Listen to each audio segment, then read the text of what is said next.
Bien, nous allons pouvoir commencer cette deuxième journée du colloque de métaphysique de la composition. Je vous remercie d'être venu de si bon matin. Nous allons écouter donc deux talks deux présentations avant la pause. Toute la matinée sera en français. Alors notre premier intervenant est Olivier Massin, qui est double docteur, donc doctor, comme on dit en allemand, en philosophie, ayant défendu une thèse sur l'objectivité de la perception tactile et une deuxième thèse sur la nature et la valeur du plaisir. Et il a enseigné 10 ans à l'université de Genève, puis il est maintenant professeur assistant à l'université de Zurich, et il prendra à partir d'octobre prochain un poste de chargé de recherche au CNRS. Et voilà, donc l'ensemble de ces... l'étendue de ces recherches est assez vaste, puisqu'il s'intéresse à des questions essentiellement définitionnelles sur des questions aussi différentes que qu'est-ce qu'une force, un mélange, un échange économique, la propriété, qu'est-ce qu'une montagne, si vous voulez savoir ce que c'est qu'une montagne, le toucher, le désir, la valeur dérivée, une douleur ou une couleur, etc. Donc aujourd'hui, Olivier Massin va nous parler des tout cohésifs. Son polycopié est en anglais pour les personnes qui auraient plus de facilité à suivre en anglais, mais la présentation et j'imagine la discussion sera en français. Merci beaucoup Jean-Baptiste pour cette très aimable présentation. Merci aussi pour l'organisation du colloque, à Jean-Baptiste et à Claudine également pour cette invitation qui m'honore. Alors je voudrais parler, donc je m'excuse pour l'exemplier qui est en anglais. J'avais fait ça au départ pour Claudio, Calosi, Achille, dont je savais qu'ils auraient plus de facilité avec l'anglais, qui malheureusement ne sont pas là. Donc j'espère qu'il y a quelques locuteurs natifs anglais dans la salle pour que ce ne soit pas complètement inutile. J'ai juste projeté l'exemplier à l'écran que je vais dérouler au fur et à mesure. Donc c'est pour ça que vous voyez que la moitié. La question qui va m'intéresser aujourd'hui, c'est la question de savoir qu'est-ce qu'on veut dire quand on dit que plusieurs choses tiennent ensemble. Et c'est une question qui a évidemment une importance assez immédiate pour la question de la composition. Il y a plusieurs enjeux de cette question, mais le premier enjeu pour la question de la composition, c'est certainement celui-ci. Vous savez qu'il y a un peu trois grandes options qu'on peut adopter au sujet de la question quand est-ce que différentes choses en composent une autre. On a des gens qui sont ce qu'on appelle des nihilistes méréologiques, qui pensent que c'est jamais le cas, que les seules choses qu'on a sont des choses simples, qui ne sont pas composées. On a à l'autre opposé du spectre des gens qui pensent que c'est toujours le cas, on peut prendre n'importe quelle chose, les mettre ensemble et ça nous fait un tout qui peut être complètement disjoint, épars ou arbitraire. Et puis entre ces deux positions extrêmes, on a un certain nombre de propositions qui tentent de dire non, il y a seulement certains tout qui sont des bons tout. Donc on ne peut pas prendre n'importe quelle chose pour faire des tout. Il faut les arranger d'une certaine façon. Alors il y a plusieurs façons d'expliquer cette composition qu'on appelle restreinte, mais une d'elles, une proposition qui revient souvent et qui est assez intuitive, c'est de dire plusieurs choses en composent une autre simplement quand elles forment un tout cohésif, quand elles tiennent ensemble. D'accord ? Alors, moi, ce n'est pas cette question-là qui m'intéresse directement ici, c'est plutôt une question préliminaire. Si on veut pouvoir évaluer cette question-là, il faut comprendre ce que ça veut dire que pour différentes choses que de tenir ensemble. Qu'est-ce qu'on veut dire quand on dit que les choses sont cohésives? Et c'est cette question qui m'intéresse aujourd'hui. Autrement dit, qu'est-ce que c'est que la cohésion? Et c'est la question que je vais tenter d'éclaircir ici. Ce n'est pas une question qui est très souvent traitée. La plupart du temps, on a tendance à présupposer, aussi bien les métaphysiciens qu'en physique ou en mécanique, que c'est à peu près clair ce que c'est que la cohésion. Et on va vers d'autres questions, la question de la composition restreinte, ou d'autres questions qui ont trait à qu'est-ce que c'est qui fonde la cohésion physiquement? Est-ce que c'est l'éther? Est-ce que c'est des forces intermoléculaires, etc. La première chose que je veux défendre plus généralement, la première thèse générale que je voudrais défendre ici, c'est que c'est une question légitime de se mettre au clair sur qu'est-ce que c'est que la cohésion. Ça ne va pas complètement de soi, et il y a un travail d'analyse conceptuelle à faire ici. Ça, c'est un peu la thèse générale. Et la seconde thèse, un peu plus spécifique que je voudrais défendre, c'est qu'il me semble qu'il y a deux principales conceptions de la cohésion. Une conception de cohésion que j'ai appelée ici modale, qui en gros consiste à dire un tout est cohésif quand il est impossible que ses parties puissent bouger les unes relativement aux autres. Et il y a une conception de la cohésion qui n'est pas modale, mais qui fait appel au concept de résistance, qui dit qu'un tout est cohésif quand il résiste au mouvement relatif de ses parties. Et je voudrais défendre que cette seconde notion de cohésion, que j'appelle une notion dynamique de cohésion, est la bonne façon d'appréhender le concept de cohésion. Donc c'est donc, voilà pour le programme. C'est un travail d'analyse conceptuelle. Enfin, je suis un peu à la vieille école à ce sujet. Je pense que c'est fécond de faire de l'analyse conceptuelle en philosophie. Et je voudrais, pour commencer, essayer de désamorcer deux objections, je pense, qui peuvent venir assez naturellement quand on parle de faire de l'analyse conceptuelle d'un concept qui est aussi manifestement mécanique ou physique. Alors, je pense que la première forme d'objection ici, ça consiste à dire, c'est très intéressant, la cohésion, mais si on veut vraiment savoir ce qu'est la cohésion, c'est pas aux philosophes qu'il faut demander, c'est aux physiciens, et en particulier, il faut étudier ça de manière empirique. Alors, je ne veux pas passer trop de temps sur ces questions méthodologiques, mais je voudrais juste essayer de vous convaincre qu'il y a au moins un petit espace pour une analyse conceptuelle a priori au sujet de cette notion de cohésion. Alors, ma réponse générale à ce souci légitime, c'est de dire qu'il faut distinguer clairement deux questions. Une question qui a intéressé une grande partie des physiciens, des philosophes de la nature, Galilée, Locke, Newton, Laplace et bien d'autres, qui consiste à dire quelles sont les causes, les fondements physiques de la cohésion. Est-ce que c'est des forces intermoléculaires, comme ce qui aujourd'hui est une des thèses les plus acceptées? Est-ce que c'est l'éther? Est-ce que c'est la pression de l'air, etc. Donc on cherche à expliquer pourquoi est-ce que les choses cohèrent. Mais c'est une question distincte de savoir qu'est-ce que c'est pour les choses que cohérer. Il faut s'entendre au départ. Si on veut même pouvoir étudier les fondements physiques de la cohésion, il faut au moins s'entendre sur qu'est-ce qu'on entend par la cohésion, et c'est ce que j'appelle ici la question de la nature de la cohésion. Alors ça, c'est la façon dont je vois les choses de manière générale. Et il y a trois réponses, je pense, qu'on pourrait tenter de faire à cette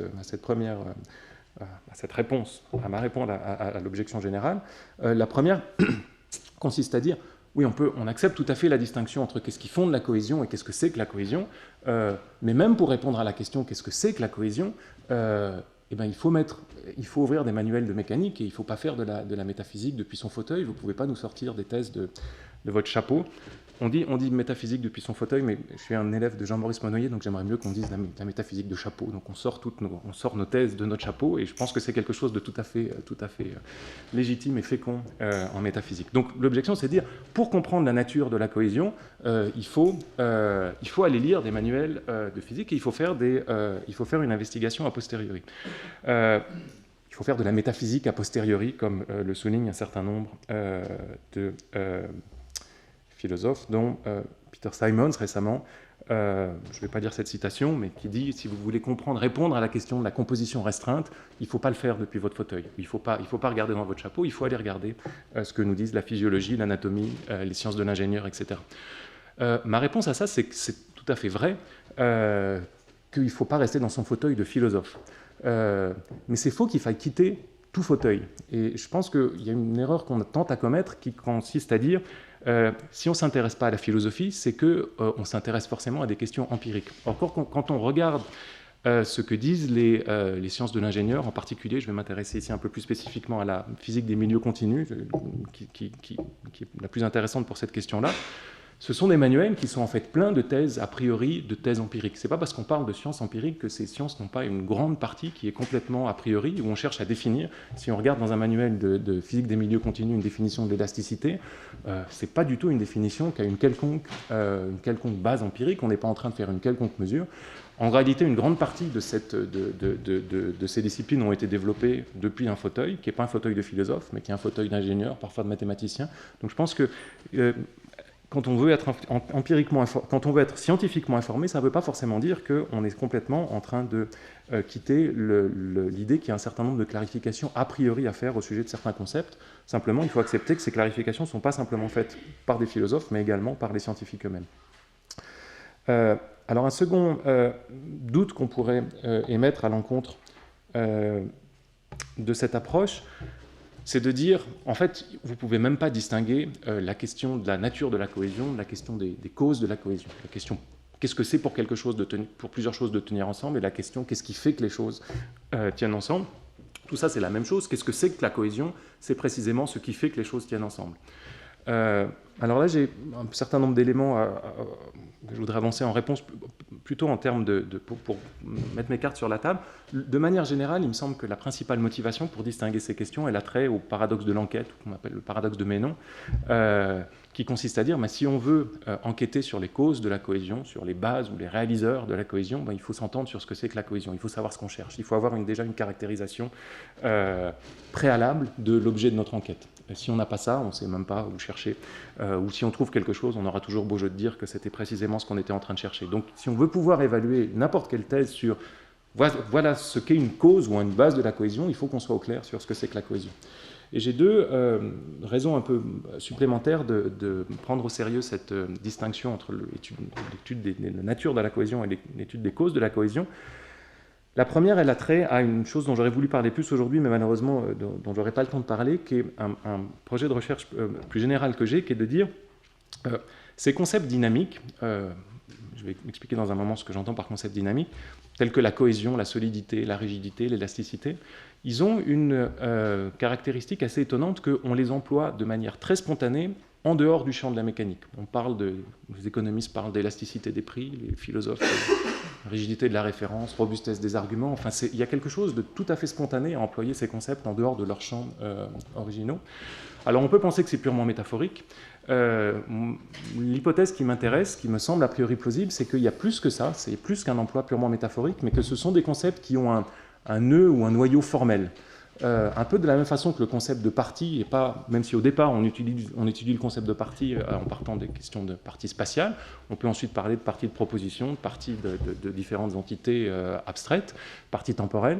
Je suis tenté par l'idée qu'on peut faire un peu le même mouvement formel au sujet des concepts dynamiques, comme la solidité, comme les forces, la résistance, dont je parlerai un peu plus, qui sont des concepts qui s'appliquent au départ à la matière, qui ont été développés pour comprendre la matière, mais qu'on peut appliquer à d'autres domaines. Et au sujet de la cohésion, il y a un précédent pour ça, évidemment, qui est lié à l'exposé de Sophie et Frédéric hier, c'est la notion de cohésion sociale, qui a fait l'objet d'un grand nombre de recherches de la part des sociologues. Donc, quand on dit qu'un groupe est cohérent ou cohésif, il y a sans doute un nœud commun, un noyau commun au concept de cohésion qu'on applique également à la cohésion d'un objet matériel.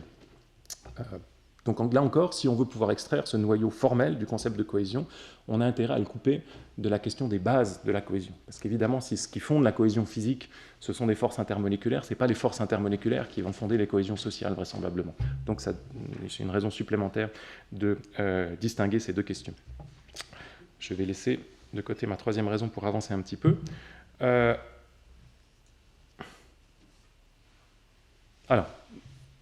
Ainsi que la troisième objection, parce que j'ai peur de passer trop de temps là-dessus, mais de manière générale, donc c'est ça l'idée. On peut, depuis notre fauteuil, pas simplement de philosophe, mais également de sciences de la nature, on peut de manière a priori essayer d'en dire un peu plus sur qu'est-ce que c'est que, pour différentes choses, de tenir ensemble.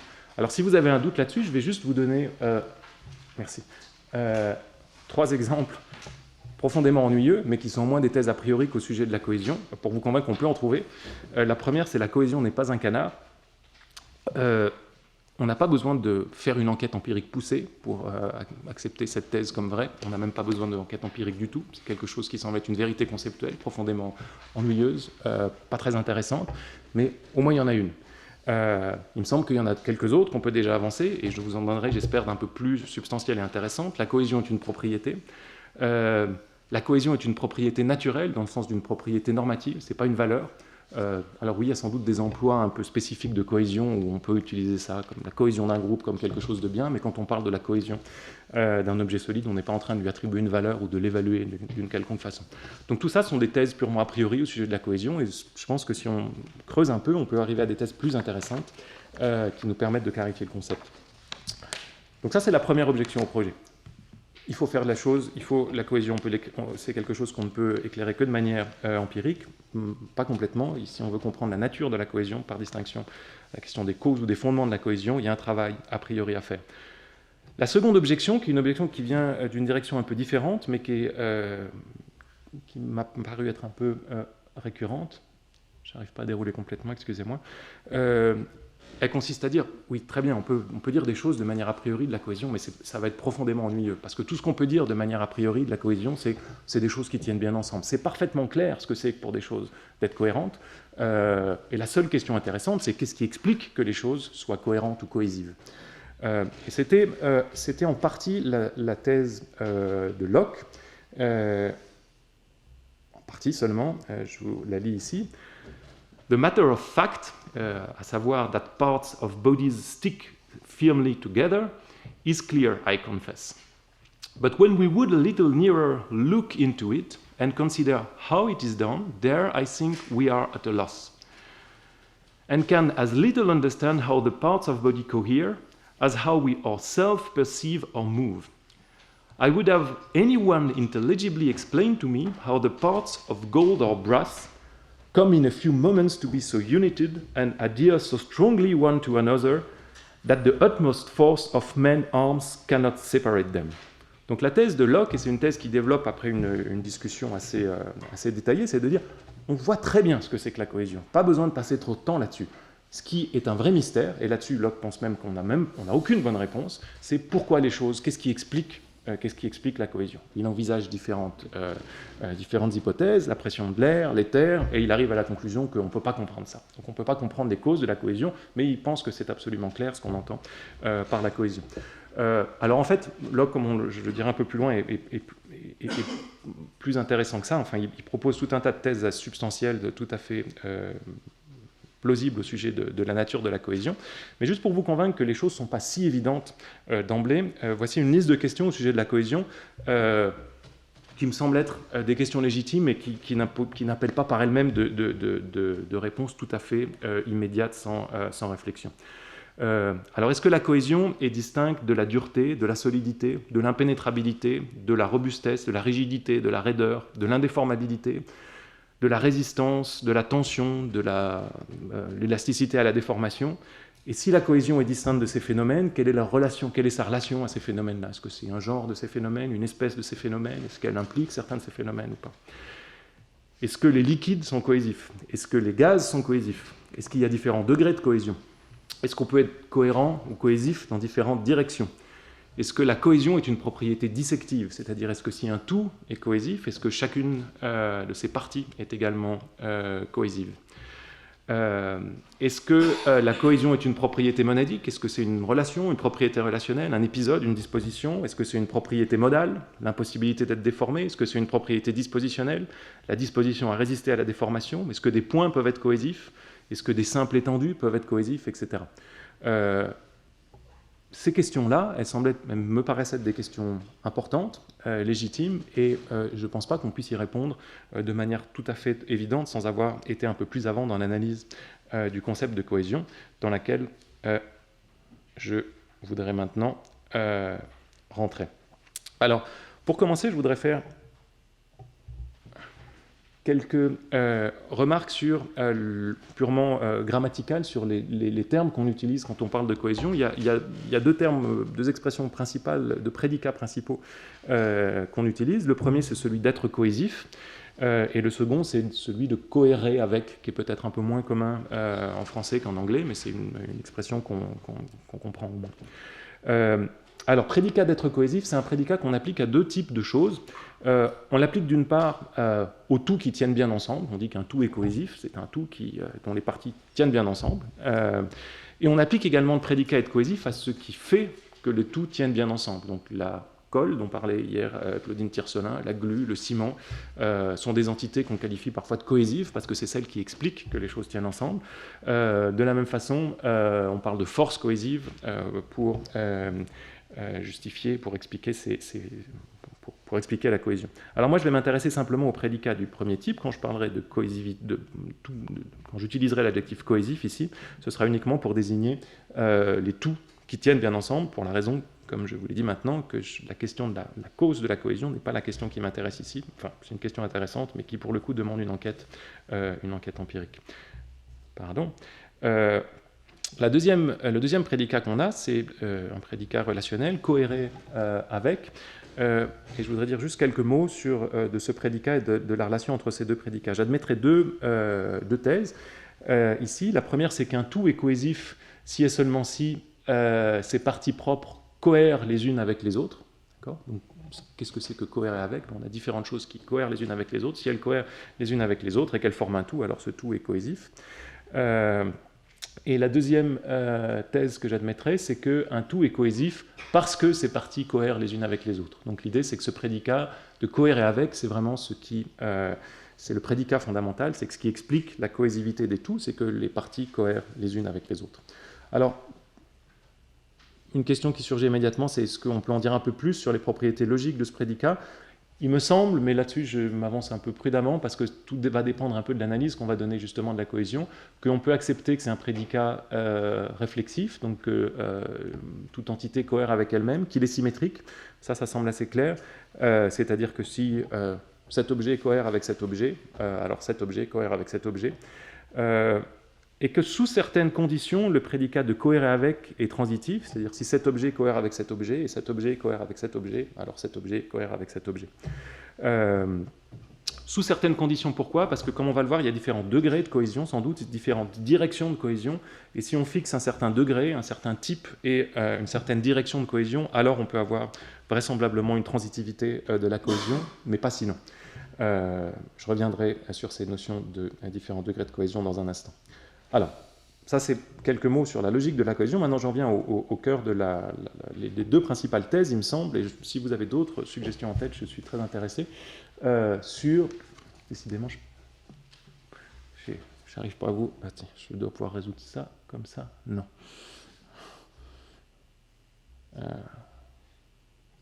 Faut que je garde le doigt dessus, excusez-moi. On est juste bon. Alors, première proposition qu'on trouve souvent admise en passant dans la littérature, c'est que pour deux objets de cohérer les uns avec les autres, c'est le fait que ça consiste dans le fait qu'on ne peut pas bouger un objet, un de ces deux objets, relativement à l'autre. Voici ce que dit Van Inwagen, par exemple. It is of course possible to join objects so that they can be pulled apart. We might say that in such cases one causes objects to cohere. Donc l'idée générale, c'est qu'on va définir la cohésion en termes de impossibilité d'une forme de mouvement relatif des parties. Alors, là, on peut introduire un certain nombre de distinctions. J'appellerai ici cohésion générique. Donc, l'idée suivante, un tout est cohésif si et seulement si ces parties ne peuvent pas bouger relativement l'une à l'autre, au moins dans une certaine direction. Alors, qu'est-ce que ça veut dire? Ça veut dire si vous avez deux parties, vous avez différentes façons de les faire bouger l'une par rapport à l'autre. Vous pouvez les éloigner, les séparer, vous pouvez les rapprocher, et vous pouvez aussi les faire glisser l'une contre l'autre. D'accord? Ce qui va correspondre à trois formes de cohésion principale sur lesquelles je reviendrai. Mais donc, ça c'est l'idée générale de cohésion. On a une idée très forte, la cohésion générique. On a une idée très forte de cohésion qui dit qu'un tout est cohésif si et seulement si ces parties ne peuvent pas bouger les unes par rapport aux autres d'une quelconque façon. Donc vous ne pouvez ni les rapprocher, ni les éloigner, ni les faire glisser les unes contre les autres. On a une notion plus faible de cohésion qui dit qu'un tout est cohésif si et seulement si ces parties ne peuvent pas bouger les unes par rapport aux autres dans au moins une direction. Et ça nous donne différentes versions de cohésion faible. Pour en mentionner quelques-unes ici, on peut avoir une notion de cohésion modale, donc d'indéformabilité, qui consiste à dire qu'un tout est cohésif si et seulement s'il ne peut pas être déformé. Donc on interdit simplement les mouvements relatifs des parties qui vont conduire à un changement de forme. Et ça, c'est tolérant à d'autres mouvements de parties qui n'affectent pas la forme, typiquement la compression d'un objet, ce n'est pas quelque chose qui affecte sa forme. Et vous avez aussi des changements, des mouvements entre les parties qui n'affectent pas la forme d'un objet. Si vous imaginez des cercles concentriques ou des poupées russes qui tournent les unes dans les autres, vous avez des mouvements des parties relativement les unes aux autres, mais le tout lui-même ne change pas de forme. Ce sont des mouvements relatifs des parties qui n'affectent pas la forme de l'objet. Il y a une notion plus commune, et c'est peut-être là le concept restreint de cohésion qui est le plus tentant intuitivement, qui a trait à l'inséparabilité. Alors, laissez-moi en fait sauter dire... Non, je vais quand même dire ça. L'inséparabilité, c'est l'idée qu'un objet est cohérent ou cohésif si et seulement si ces parties ne peuvent pas être éloignées les unes des autres. À ce moment-là, on accepte que ces parties puissent être rapprochées ou glisser l'une contre l'autre. Et je pense que la notion de cohésion peut-être la plus intuitive, c'est celle sur laquelle s'appuie notamment Spelke, la psychologue qui s'intéresse à la représentation des objets chez les enfants, notamment chez les nourrissons, qui a une notion de cohésion qui est à la fois modale et qui introduit un concept topologique de connexion, de pass connectedness. Son idée, c'est qu'un tout est cohésif si et seulement si il ne peut pas perdre... alors, je ne sais pas la traduction française de pass connectedness, sa connexion ou comment ? Connexion, tu dirais aussi ? Son chemin de connectivité, sa connectivité, son chemin. Donc, qu'est-ce que c'est que ça ? C'est un terme technique qui désigne quelque chose de relativement simple. C'est que si vous avez un objet, vous pouvez de n'importe quel point de l'objet voyager jusqu'à n'importe quel autre point de l'objet sans quitter l'objet en question. Donc, on introduit deux contraintes pour qu'un tout soit cohésif. Il faut que l'objet soit connecté dans ce sens-là, qu'on puisse voyager de n'importe quel point à n'importe quel autre sans quitter l'objet. Et on soutient que cet objet doit garder sa cohésion. Donc, ça veut dire si vous avez une espèce de blob de je sais pas quoi, de gelée anglaise qui voyage dans l'espace en se déformant sans jamais se séparer en différentes parties, il est cohésif dans ce sens-là. Donc ça, c'est encore une notion modale de connexion un peu plus raffinée qui correspond peut-être à un concept de cohésion qu'on utilise assez volontiers. Alors, ça, c'est un certain nombre de façons de définir ces différents concepts de cohésion de façon modale. Et la chose que je veux soutenir... Jean-Baptiste, je devrais m'arrêter. À quelle heure ? Je n'ai pas regardé à quelle heure on a commencé. Vers 41, 46. D'accord, merci beaucoup. Alors, je dois accélérer un petit peu. La chose que j'ai deux soucis au sujet de tous ces analyses modales du concept de cohésion. Je ne pense pas qu'on doive choisir entre les unes et les autres. On peut accepter qu'il y a différentes forces ou différents degrés de concept de cohésion ici. Mais il y a deux objections que je voudrais avancer contre cette approche modale des concepts de cohésion. La première approche, c'est qu'il n'est pas vrai que si les parties d'un objet ne peuvent pas bouger relativement les unes aux autres, alors cet objet est forcément cohésif. Prenez un objet qui est manifestement pas un objet cohésif, comme vous ouvrez une boîte d'allumettes, vous la renversez sur la table, donc toutes ces allumettes ensemble forment un tout, admettons, mais un tout qui n'est pas cohésif. Maintenant, il y a un certain nombre de façons pour cet objet de ne pas pouvoir d'être tel qu'il est impossible que ces parties bougent ensemble. Supposez qu'il y ait un Dieu qui soit extrêmement bénévolent à l'égard de ce paquet de cigarettes, parce qu'il est Dieu, donc il est un être nécessaire, il est tout-puissant, et à chaque fois qu'une quelconque tentative est faite de déplacer une allumette relativement aux autres, soit il repousse la personne qui s'approche des allumettes, soit il la tue, soit il désintègre, enfin il peut faire tout ce qu'il veut, mais en tout cas. Donc on a une nécessité métaphysique presque la plus forte qui soit. Il est impossible que ces allumettes soient déplacées les unes par rapport aux autres, et intuitivement c'est pas du tout suffisant pour dire que ce paquet d'allumettes est un tout cohésif.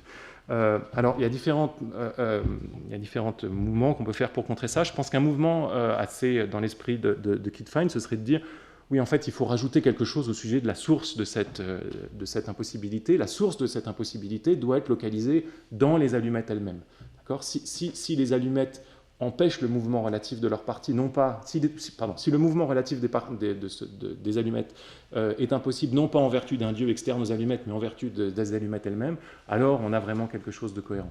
Alors, je ne veux pas pousser trop loin les expériences de pensée, mais imaginez que Dieu soit un paquet d'allumettes et qui se protège lui-même. On a à peu près le même problème ici. Donc Dieu est un être qui n'est pas cohésif, mais il empêche n'importe quelle chose qui essaye de bouger ses parties de les bouger. Et intuitivement, il me semble, on n'a pas envie de dire que Dieu est cohésif. Il est tout un tas de choses, mais cohésif, non. Donc l'idée générale, qui est un peu une idée, je pense, familière, en tout cas depuis les travaux de Fine, c'est que cette notion de simple impossibilité, elle coupe un peu trop large. Il y a beaucoup de façons de ne pas pouvoir être sujet à des mouvements relatifs de ces parties, et la cohésion n'est que l'une d'elles. Et on veut mettre le doigt sur comment exactement les parties ne peuvent pas bouger les unes par rapport aux autres, et l'approche modale échoue à faire cela. La seconde idée, la seconde objection à cette approche modale de la cohésion, c'est l'objection qui va dans l'autre sens, qui consiste à dire qu'il n'est pas le cas que être cohésif implique que ces parties ne puissent pas bouger, avoir des parties qui ne peuvent pas bouger les unes par rapport aux autres. Et là, l'idée, c'est une idée assez simple, c'est de dire, mais en fait, il semble y avoir différents degrés de cohésion. Si vous pensez que la cohésion, c'est l'impossibilité pour les parties de bouger les unes par rapport aux autres, alors vous capturez simplement le degré le plus fort de cohésion, les choses les plus dures, les plus solides, mais vous avez des choses qui sont cohésives. Une très discutée, c'est les questions de la surface de tension et de la cohésion de l'eau. Donc l'eau ici est cohésive. C'est grâce à ça que les insectes peuvent marcher dessus. C'est grâce à ça qu'on peut faire tenir des gouttes d'eau sur une pièce de monnaie. Elle est clairement moins cohésive que ne l'est un objet solide comme cette table. Comment est-ce qu'on va rendre compte de ces degrés de cohésion si on a juste cet opérateur modal d'impossibilité? Alors il y a différentes tentatives qu'on peut faire. Il me semble que la plus intuitive et peut-être la seule qui conduise à des résultats prometteurs, c'est celle qui consiste à dire que X est cohésif si et seulement si ces parties ne peuvent pas bouger facilement les unes par rapport aux autres. D'introduire un adverbe sur est-ce qu'on peut faire facilement ou non, ou difficilement bouger les parties les unes par rapport aux autres. Alors dans un sens, je suis assez d'accord avec cette approche, mais il y a deux choses que je voudrais dire. La première, c'est que ce qu'on essaye de comprendre, c'est qu'est-ce que ça veut dire pour différentes choses que de tenir fermement ensemble, que de tenir bien ensemble. Et en un sens, cet adjectif facilement, bien, fermement, c'est précisément ce qu'on veut comprendre. Donc on est en train de mettre dans l'analyse de la cohésion une partie de ce qu'on cherche à éclaircir. Et la deuxième chose, c'est que, comme je vais le faire valoir maintenant, la seule bonne façon de comprendre ce genre d'adverbe, facilement, difficilement, dans ce contexte, c'est de faire appel à des concepts dynamiques de force et de résistance. Et si on fait ça, on arrive à la thèse qui me semble être l'analyse de la résistance qui me semble être la plus plausible, à laquelle je viens maintenant.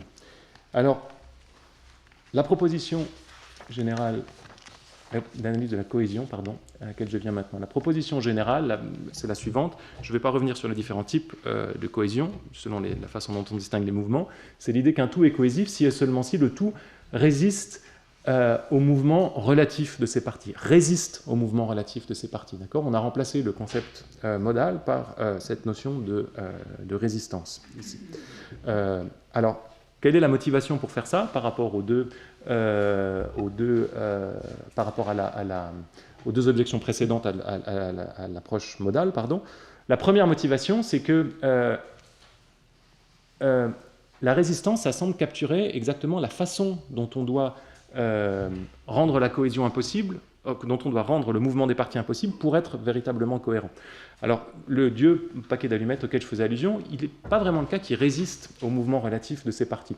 C'est plutôt quelqu'un qui refuse le combat, pour ainsi dire. Donc, si je tiens à faire un bras de fer et que je demande à Pascal, Pascal, fais un bras de fer avec moi, et Pascal me dit toujours non, non, non, c'est pas vraiment comme si Pascal me résistait. Il refuse le combat, lâchement. Par contre, si on fait vraiment un bras de fer, là, on a vraiment une résistance entre l'effort que j'exerce sur le bras de Pascal et la réaction de Pascal. Donc l'idée, c'est la résistance, c'est vraiment ce qui capture le nœud, le noyau de la cohésion. C'est ce qui manifeste le fait qu'une chose est cohésive, c'est qu'elle résiste à la déformation de ses parties. Et relativement à la question de l'absence de degré de cohésion, à partir du moment où on admet que la notion de résistance peut venir par degré, qu'on peut résister plus ou moins fort à une contrainte externe, on a différents degrés de cohésion. Alors évidemment, tout le problème, c'est qu'on introduit, on sort du chapeau, cette notion de résistance, et que toute la question, ça va être d'essayer de comprendre qu'est-ce qu'on entend par résistance maintenant. C'est une notion qu'on retrouve de manière très générale en physique, en mécanique, en biologie, dans beaucoup de domaines, qui est à ma connaissance très peu analysée. Je ne connais qu'un article qui cherche à essayer de rendre clair cette notion de résistance, et je vais vous faire une proposition dans un instant. Juste d'abord pour vous dire que cette notion de cohésion comme résistance au mouvement relatif de ses parties, c'est une notion qu'on retrouve chez Galilée. La première des deux sciences que Galilée introduit, c'est la science qu'il appelle, pardon pour l'anglais, The Resistance which Solid Bodies Offers to Fractures. Donc ça, c'est la première des deux sciences. Une idée qu'on retrouve chez Locke et qu'on retrouve chez Kant, je m'excuse de vous lire en allemand, qui définit la cohésion ainsi. The resistance to separation of matters in contact is cohesion. Donc définir la cohésion en termes de résistance, c'est quelque chose d'assez intuitif et commun. Alors, je vais passer ça, et toute la question, c'est d'essayer de clairement comprendre ce que c'est que ce concept de résistance. Et ma proposition, excusez-moi, j'oublie ma deuxième colonne. Ma proposition, c'est la proposition suivante. Qu'est-ce que c'est? Non. Essayons d'abord de comprendre ce que c'est que la résistance d'un seul corps au mouvement. D'accord? On ne s'intéresse pas au mouvement relatif pour commencer, mais on s'intéresse à la résistance d'un seul corps au mouvement. Et l'idée, c'est la suivante. Un corps A est résistant au mouvement si et seulement si, lorsqu'une force est exercée sur ce corps, A, oui, pas X, j'ai changé de variable, lorsqu'une force est exercée sur ce corps, qui tente à bouger ce corps, à mouvoir ce corps dans une direction, qu'on appelle la force appliquée, ce corps exerce une force opposée, qu'on appelle la force de résistance, qui contrecarre en partie ou totalement la force initiale. Alors, c'est plus facile de voir ça avec un schéma, et c'est le schéma que vous avez en haut de la page 5. Vous avez un corps au départ, et on lui applique une force qui est toute la longueur de cette flèche, ici, pour le faire accélérer vers la droite. Et qu'est-ce que c'est pour ce corps que de résister au mouvement? C'est d'exercer une force qu'on appelle une force de réaction, une force de résistance, qui contrecarre en partie la force initiale. Alors qu'est-ce que ça veut dire que contrecarrer en partie la force initiale? Ça veut simplement dire que cette force de réaction ici empêche une partie de la force appliquée de causer l'accélération qu'elle aurait causée si elle avait été seule. Donc si cette force avait été seule, le corps aurait accéléré très vite vers la droite, mais comme on a une force de résistance qui annule en gros la moitié de cette force appliquée, parce que c'est une force opposée, et finalement le corps ne va accélérer vers la droite qu'en proportion de la force résultante, qui est ces petits bouts de force restants ici. D'accord ? Donc le point important, c'est que la résistance, c'est cette relation entre deux forces. On a une force qui va dans un sens, une force qui va dans un autre sens, donc c'est un cas de composition des forces, et en fait dans le cas de... on n'a pas très parlé de composition dans le sens de composition vectorielle jusqu'ici, mais c'est un sujet important. C'est un cas de composition des forces,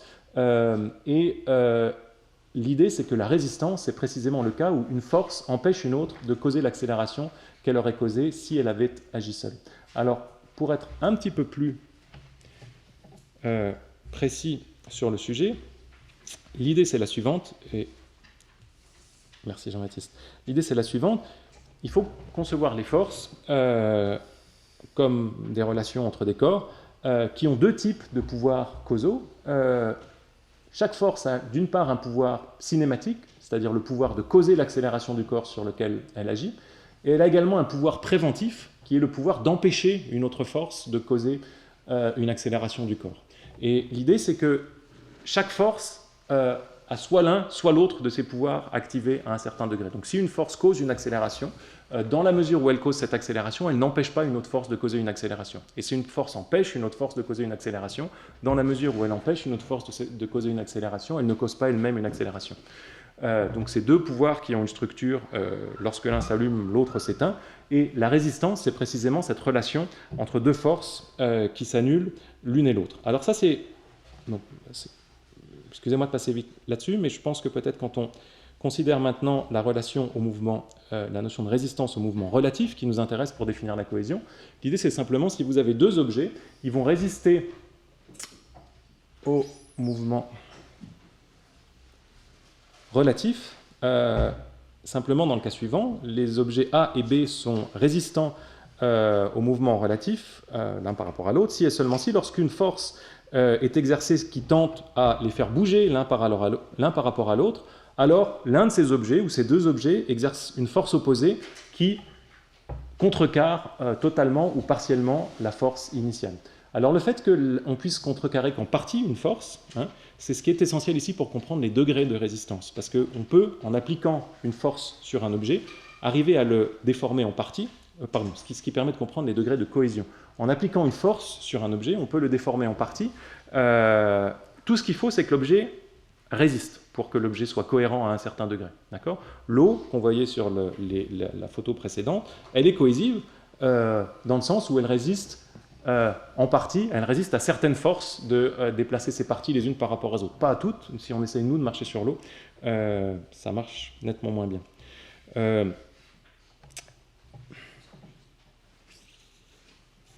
Alors, je me rends compte qu'il y a beaucoup... Alors, je vais terminer là-dessus. Jusqu'ici, on a compris ce que c'était que la résistance de deux corps l'un par rapport à l'autre. Qu'est-ce que c'est que pour deux corps que de cohérer l'un par rapport à l'autre? C'est de résister au mouvement lorsqu'on tente de déplacer l'un par rapport à l'autre. Maintenant, on a jusqu'ici des corps qui sont conçus comme des points, conformément à la mécanique classique newtonienne, qui repose sur cette abstraction. Mais la chose importante, si on veut appliquer cette notion de cohésion au corps étendu, c'est d'introduire l'étendue précisément, et c'est ce que fait la physique des milieux continus, qui introduit l'idée que les corps sont des étendues. En gros, la physique des milieux continus, tout ce qu'elle fait, c'est qu'elle introduit ce que les philosophes appellent Gunk, dont parlait Achille Varzi hier. Elle dit on va concevoir les corps comme étendus dans l'espace et comme étant infiniment divisibles, de telle sorte qu'on a beau couper autant qu'on veut ces corps, on n'arrive jamais à un point. Et il y a trois notions absolument centrales qui sont introduites par en physique des milieux continus, qui sont trois types de ce qu'on appelle contraintes en français, qui ont été introduites par un mathématicien français, Cauchy, et qui sont, si vous prenez un corps long, étendu, vous pouvez soit le mettre sous tension, si vous exercez deux forces de part et d'autre, soit le compresser, si vous exercez deux forces de part et d'autre vers l'intérieur, soit le mettre sous ce qu'on appelle une contrainte de cisaillement, c'est-à-dire vous exercez des forces qui tendent à faire glisser les différentes parties du corps l'une contre l'autre. Et l'idée générale, c'est la suivante. Comment est-ce qu'on va comprendre, par exemple, une tension, une contrainte de tension? Pour mettre ce corps sous tension, donc on exerce deux forces externes que vous avez là.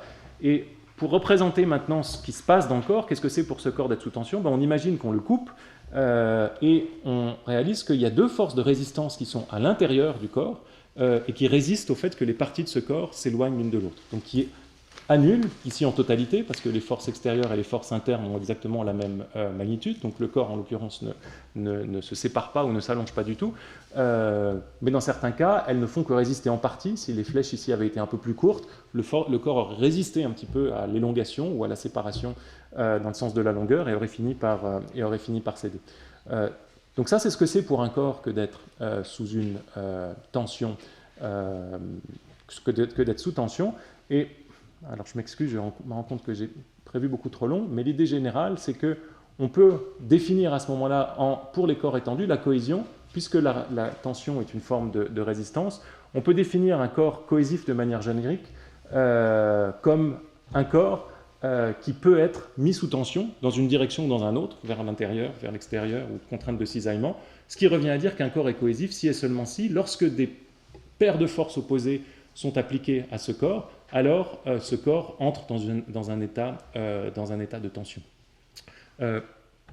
Alors, c'est le nœud de l'idée que je voulais défendre ici. La clé, c'est que si vous avez cette notion de cohésion comprise en termes de résistance à la déformation, en gros, vous pouvez rendre compte à la fois des différents degrés de cohésion, et on peut expliquer également le fait que... on peut expliquer ce qui est le nœud de la cohésion. Ce n'est pas juste qu'il est impossible pour différentes parties de bouger par rapport aux autres, c'est qu'il est impossible en vertu du fait que les parties du corps résistent à leur mouvement relatif. Je m'arrête là en m'excusant d'avoir prévu trop. Merci beaucoup. Merci Olivier.